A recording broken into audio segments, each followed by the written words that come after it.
Welcome, Dr. Nader, to this interview about the upcoming International Ayurveda Congress in London. It will be held on the 1st and 2nd of April 2017. And Dr. Nader, you have your medical degree from the American University in Beirut, and your PhD is in the area of brain and cognitive science from the MIT Institute, and you completed your postdoctoral work as a clinical and research fellow in neurology at the Massachusetts General Hospital, Harvard Medical School. And so we are all looking forward for this International Ayurveda Congress. And one of the organizers of this Congress is the International Maharishi AyurVeda Foundation for Health Professionals. And so could you perhaps explain the term Maharishi AyurVeda? How is it different to Ayurveda? Is this a special brand name or is it a special type of Ayurveda? Could you give the medical community, especially those who are interested in Ayurveda in the British, in Great Britain and UK? It's very fortunate that in this scientific age, His Holiness Maharishi Mahesh Yogi has brought to light the complete knowledge of integration of life on every level. And particularly in the field of health, Ayurveda is one of the 40 aspects of Veda and Vedic literature, and the understanding of health in Ayurveda goes beyond just the absence of disease. It goes to the value of creating an enlightened individual, an individual who can live life in perfection, who can live life in happiness, in health, in well-being, at all levels, not only on the physical level, but also on the mental and social level, and particularly on the level of being, which is the source of all these outer aspects of creation.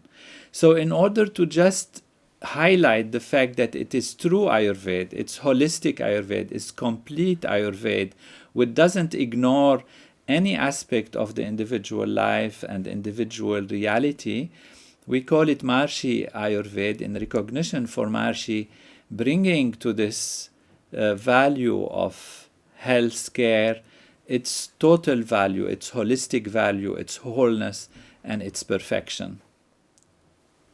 Thank you, Dr. Nader. Maybe I can follow up with another question. You will be yourself giving the keynote address during this Congress in April 2017, and the theme is actually consciousness, the foundation of health, happiness, and long life. And this is also your topic that you're covering. And could you give us a short hint why consciousness is so important in healthcare? Consciousness has been recently, which means in the past 20, 30 years, a quite an interesting and very debated topic in modern science, modern psychology, and even in the field of medicine and healthcare.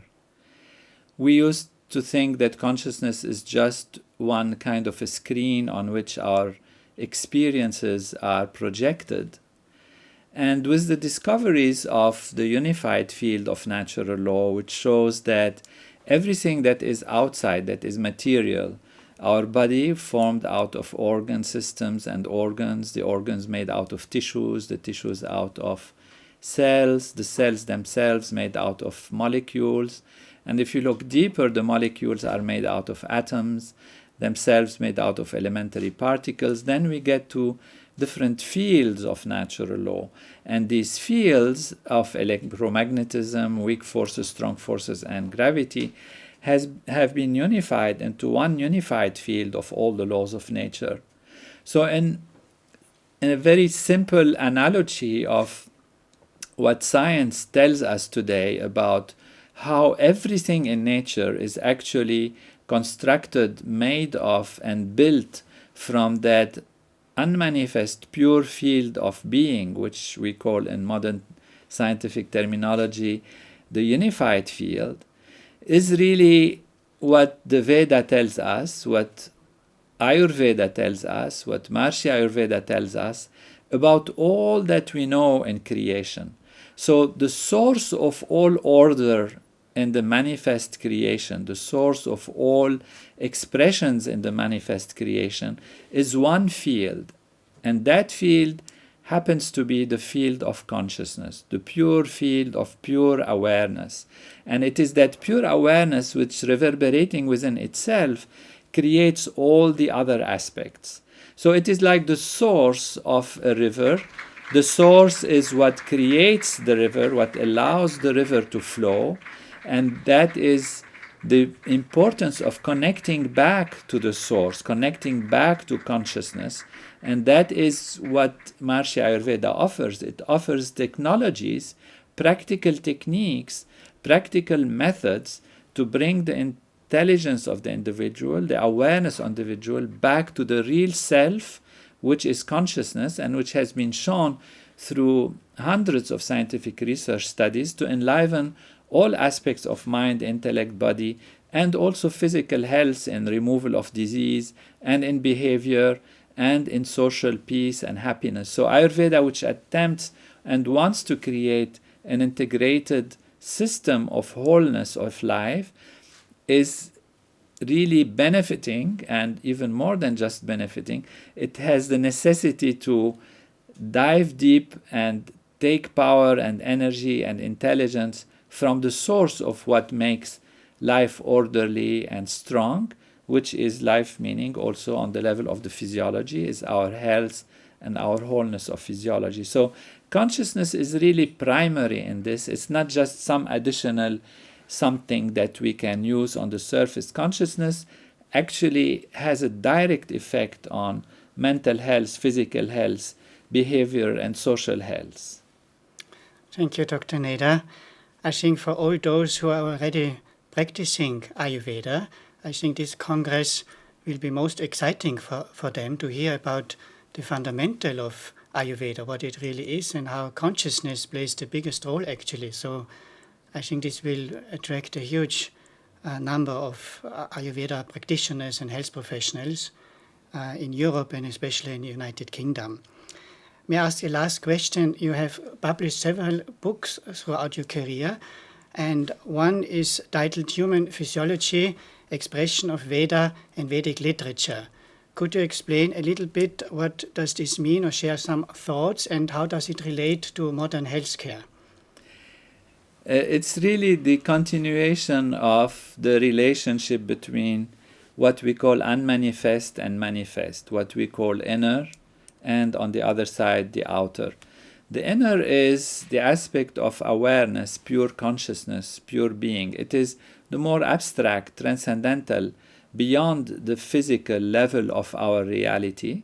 And the outer is the physical relationship between atoms and molecules and cells, and how they get together to keep the body functioning and keep it in balance, including the outer values of nourishment and society, etc. It is Maharishi's genius who has seen that the actual dynamics of the inner values of life, which means the actual dynamics of consciousness, how consciousness works, and that is also how the body works.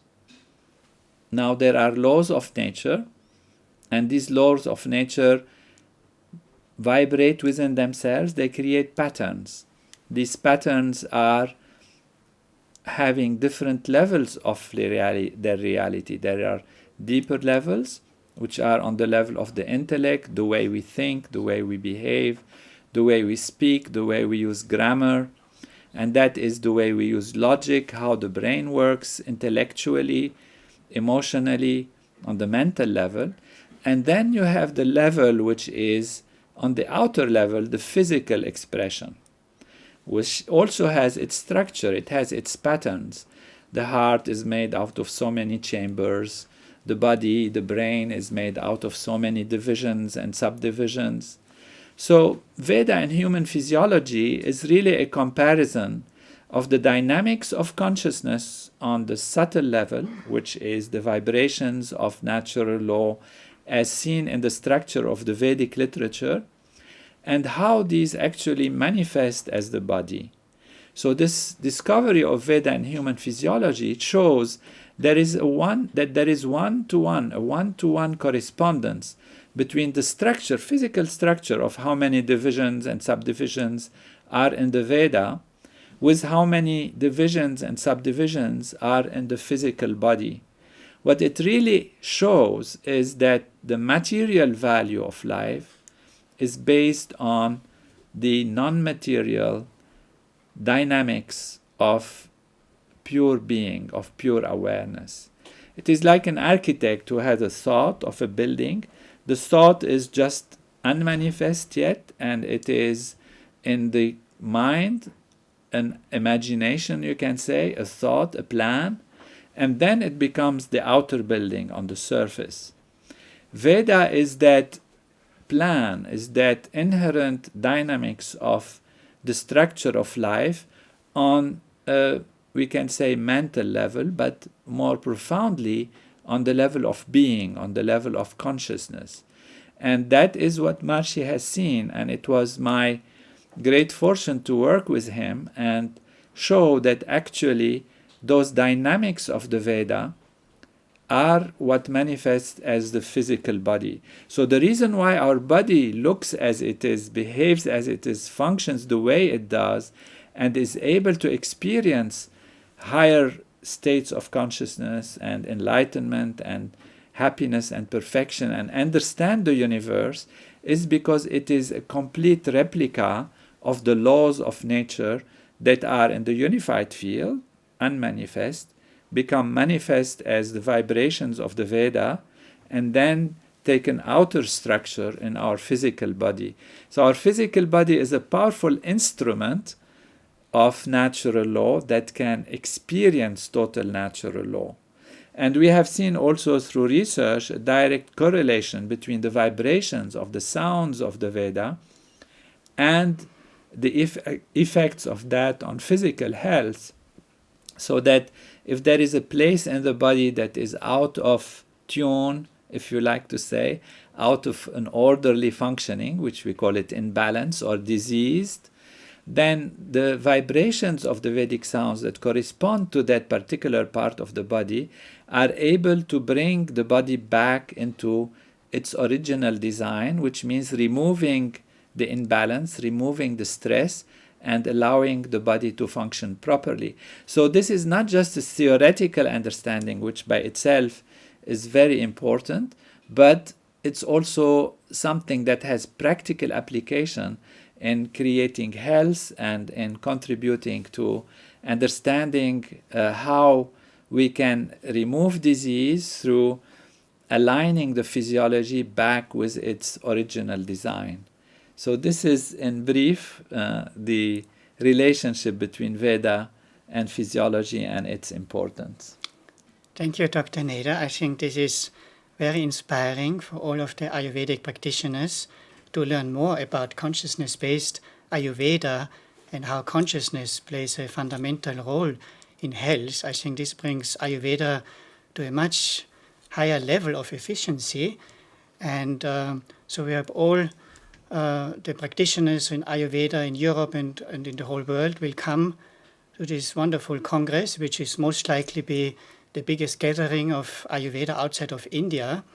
And so we're looking forward for your further insights during this congress, and the congress will take place in London, 1st and 2nd of April 2017. Thank you, Dr. Nader. Wonderful. I like to congratulate you and all the organizers for putting together this Congress, and I look forward to being there with all of you and be able to offer to the world a perfect science of health and wholeness.